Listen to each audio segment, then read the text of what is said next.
Good morning, and welcome to today's 20-minute update, BCF's monthly series of interactive calls and Facebook live streams to give you an inside look at BCF, our initiatives, and the work we do in Baltimore City, Baltimore County, and the entire region. Thank you for joining us.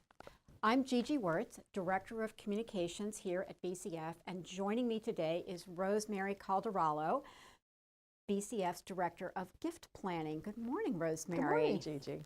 Before we get started, I want to thank our Civic Leadership Fund donors for their support. It's because of you that BCF can provide resources like the 20-minute update. Today, we're talking about legacy giving, specifically legacy giving at BCF, but generally too. So Rosemary, I think when we say you're Director of Gift Planning, that might not really mean a lot to some people. So tell us what that means. What do you do? Right, thank you. Well, really, I have the privilege of working with individuals and families interested in making gifts to charity through their estate planning, and that's what we call legacy gifts. I also work with the professional advisors of these individuals. They're lawyers, accountants, financial planners, and very often we are introduced to a family through their advisors. And I just want to say we're so grateful to work in partnership with so many advisors across the region. They're really an incredibly dedicated group of individuals. So my role is to be part of the planning team as a philanthropic advisor to help in the discussion about what's possible to accomplish with an estate gift to charity. As individuals work on their plans for taking care of their loved ones first, of course, we all want to make sure our friends and family members are taken care of after our death. When we work with them, they often realize they're still able to give a significant gift to charity, even after they've taken care of everyone they love. So then we talk through the possibilities. We talk with their advisors about what's the best vehicle for giving may be, and the kind of impact they'd like to have on the world through their gift. So the way I think about it, it's really about helping people make their dreams, their visions for the world come true. Oh, that sounds like a pretty nice job. So tell me how it works. How is legacy giving different from annual giving, for instance? Well, that's a really good question because, of course, BCF has many wonderful donors who give generously through the year to causes they care about, directly to BCF initiatives and to literally thousands of charities here in Baltimore and throughout the country, usually through a charitable fund at BCF. But legacy giving is generally an intention to give a gift through a bequest or other vehicle of estate planning, and then the gift is made at the time of the person's death.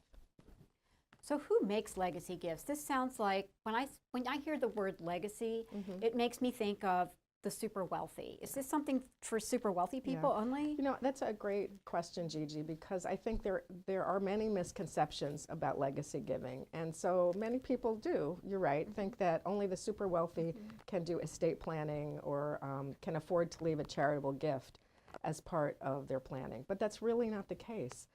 People of all different backgrounds give in this way. And here at BCF, we talk through with each donor and with their advisors about the different ways to give, looking at what's best for their personal circumstances. And I really want to emphasize the word legacy again. It's about giving a gift beyond your lifetime to make a difference in the world.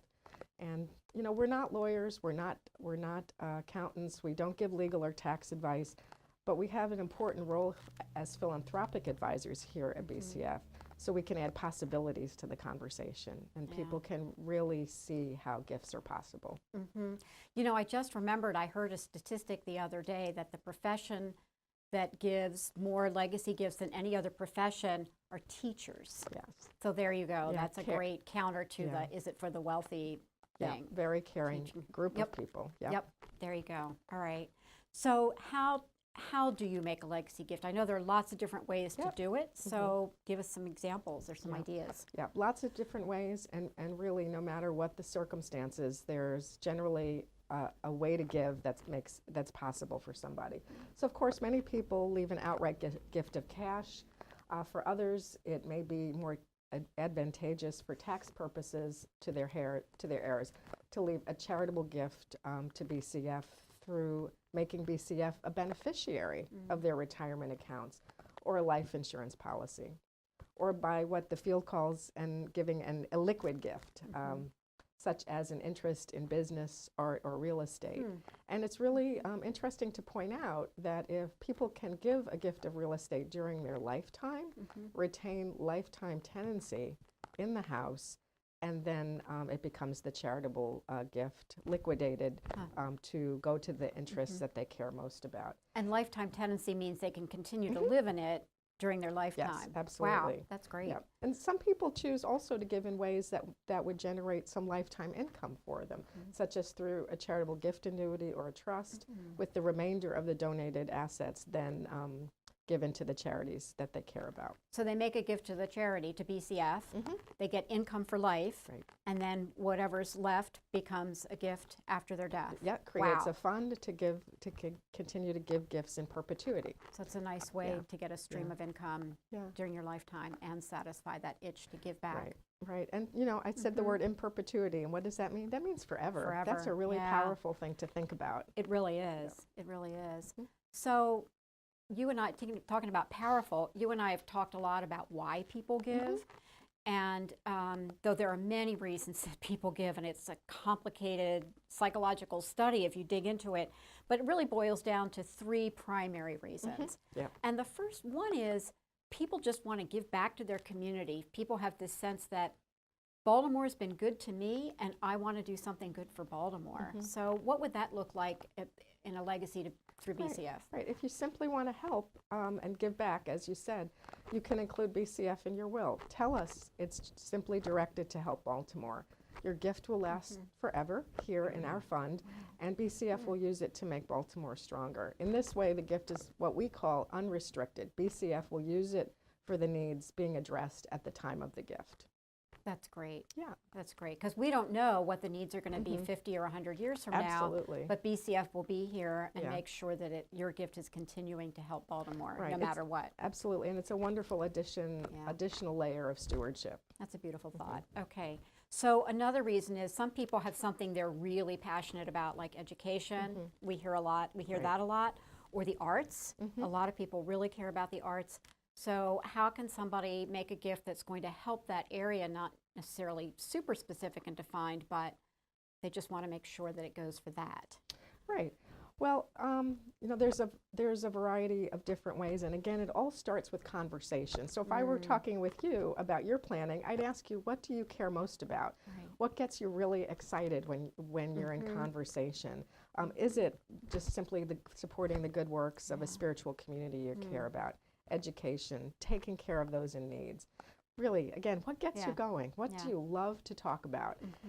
Where have you volunteered? And then you can include BCF in your will. Tell us about what's in your heart, the causes that you've cared about. Your gift will, again, last forever, and BCF will use it to support your dream purposes. But I just want to add, Gigi, I'm guessing that many people listening today have been giving to causes they care about for years, Sure. but maybe don't even think of it as charitable giving. It's just simply in their heart they the do. right thing to do. It's become a wonderful habit that makes them feel good, knowing they're making a difference. So in conversations with our supporters, with advisors and their clients, we do spend time, as I said, on asking those questions. What do you feel passionate about? And when they generally, as they always do, bring up these organizations, they come to see that those organizations have begun to count on them through the years. So we talk about ways those organizations can continue to count on them through an estate gift. So their influence, their passion still helps the organization long after they're gone. And so after those conversations, we look at the best way to help them help that happen. So in a general area, you're right, people can just simply give to an area of interest, whether it's civic leadership here at BCF, or it's in culture, education, neighborhoods. There's so many areas that can be given. And so we just talk through and figure out what charities they care about. Good. Well, so we said we had three primary reasons. A third one really has to do with family and tradition. You said for many people giving is Right. just something it's a habit. Right. And so some people want to start a tradition or continue a family tradition of giving through their Right. estate. Right, and so that's a conversation about values, what to pass on. It creates wonderful discussions within the family about planning and afterwards, and usually involves creation of a charitable fund in a family's name. And so then after the original donor passes, the family members just usually experience wonderful feelings of gratitude and understanding for the gift that they're now allowed to be giving.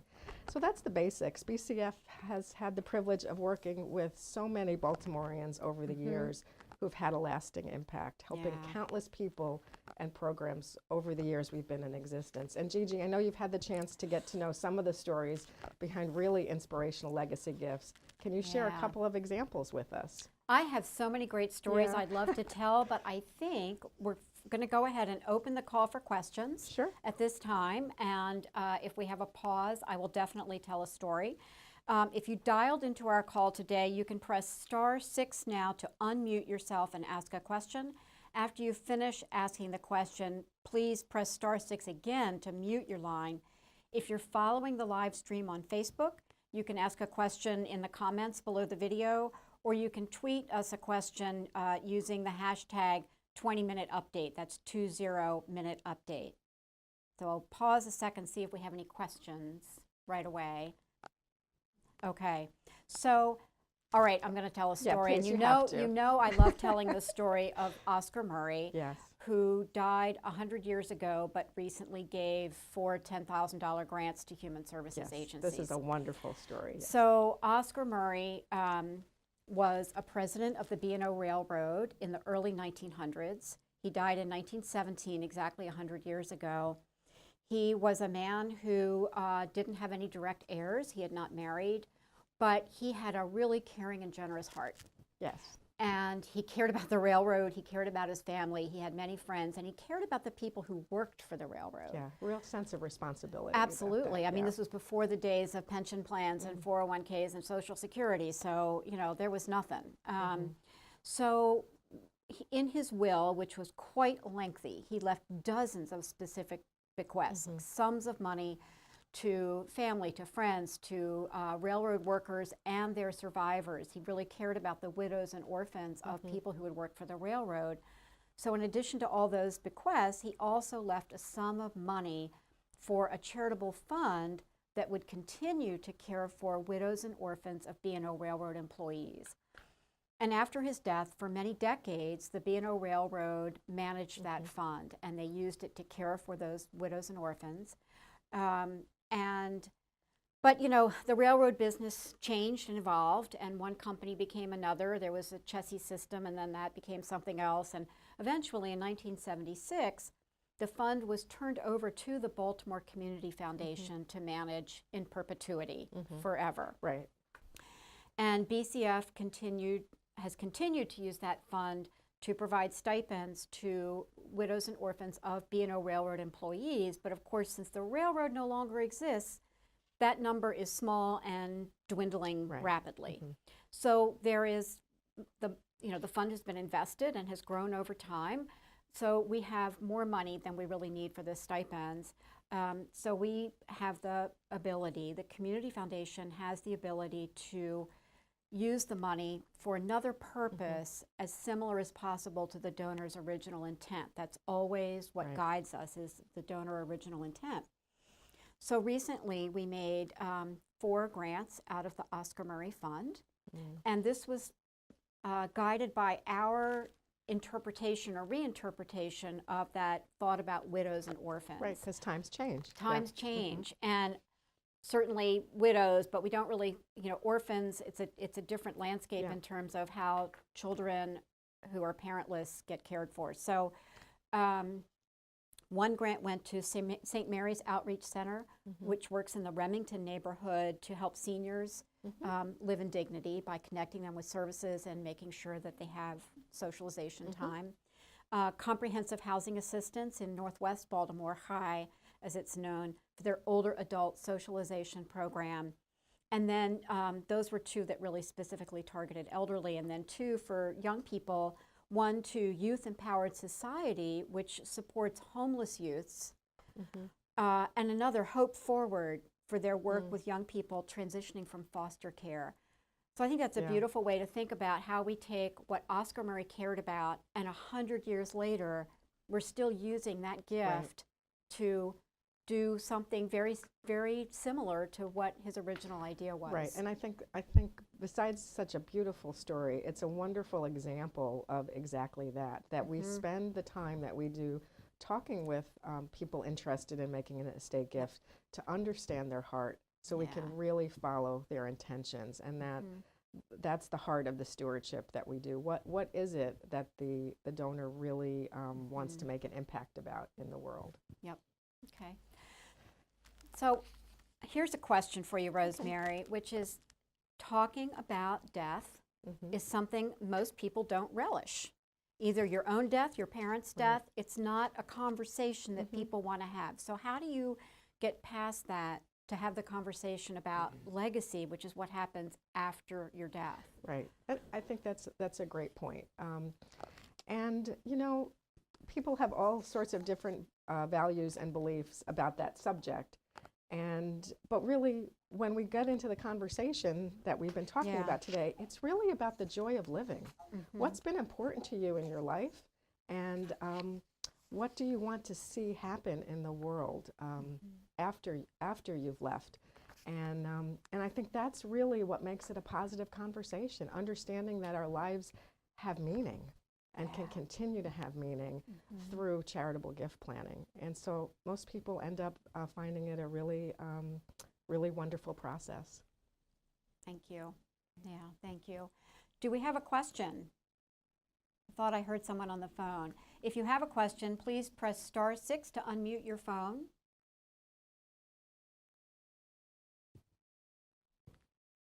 Okay. Okay. I'll just jump in if you do. Please do. So, shall I tell another story? Sure. Shall I talk about? I love these stories. Talk about Margaret Cromwell. Yeah. So, Margaret Cromwell, a little more recent than Oscar Murray. Margaret Cromwell lived to be 104, bless her heart.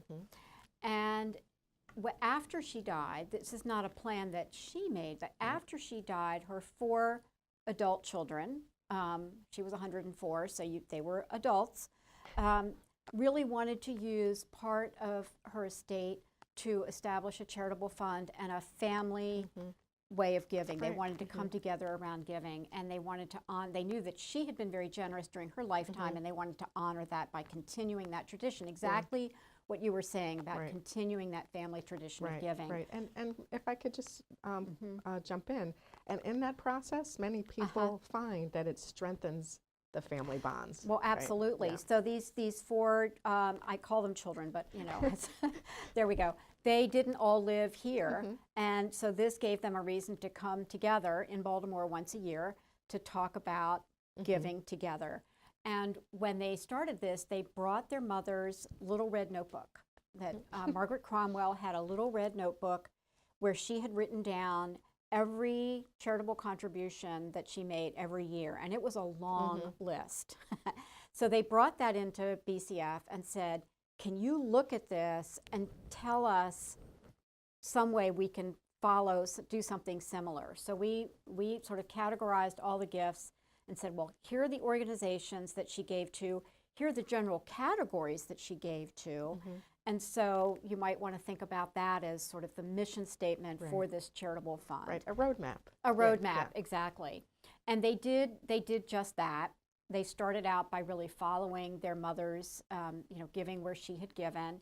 But, after they'd met for a couple years, they would maybe add on some gifts of their own, things that inspired them.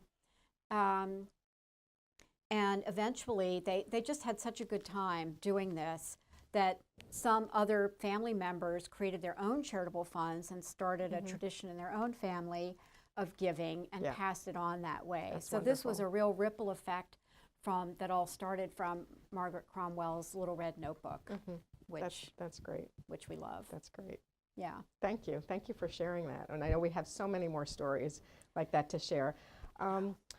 At BCF, there's lots of resources to help people think about estate planning and legacy giving, or to find out more about those stories.